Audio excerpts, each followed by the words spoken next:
তো সেই ভাইরাল বাড়িতে যাওয়ার সময় আমাদের সাথে যা যা ঘটলো।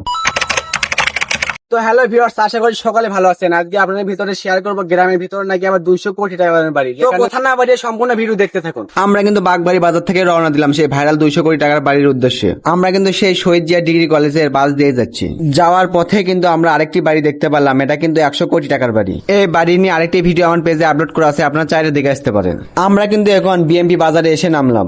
রাস্তার অবস্থা এতটাই খারাপ যেখানে নাকি গাড়ি নিয়ে যাওয়া যায় না, তাই আমরা কয়েক বন্ধু মিলে হেঁটেই রওনা দিলাম। ফাইনালি অনেক কষ্টে পরে আমরা কিন্তু চলে আসলাম।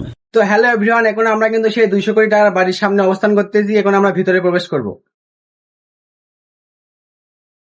এখন আমি আপনাদেরকে পুরো বাড়ি ঘুরে দেখাবো। এই বাড়িটা আসলে কতটা সুন্দর আপনারা না আসলে বুঝতেই পারবেন না। এই বাড়িটি কিন্তু তার মায়ের জন্য তৈরি করা হয়েছে, কিন্তু দুঃখের বিষয় হলো তার মা এই বাড়ি কমপ্লিট হওয়ার আগেই মারা গেছেন। এই বাড়ি নিয়ে অনেকে অনেক ধরনের মন্তব্য করেন, কেউ বলে 200 কোটি টাকার বাড়ি, আবার কেউ বলে 100 কোটি টাকার বাড়ি। আসলে এই বাড়িটা কত কোটি টাকার বাড়ি আপনারা কমেন্ট করে জানাবেন। এখন কিন্তু আমরা সেই আয়না ঘরের ভিতরে প্রবেশ করতেছি। আপনারা কিন্তু আবার ভাইবেন না যে এটা শেখ হাসিনার আয়নাঘর। দেরি না করে আপনারা তাড়াতাড়ি চলে আসুন সেই ভাইরাল 200 কোটি টাকার বাড়িতে। আজকের ভিডিও এখানে সমাপ্ত। সকালে ভালো থাকবেন, সুস্থ থাকবেন, আল্লাহ হাফেজ। এবং এরকম ভিডিও পেতে অবশ্যই বেশি ফলো দিয়ে পাশে থাকবেন।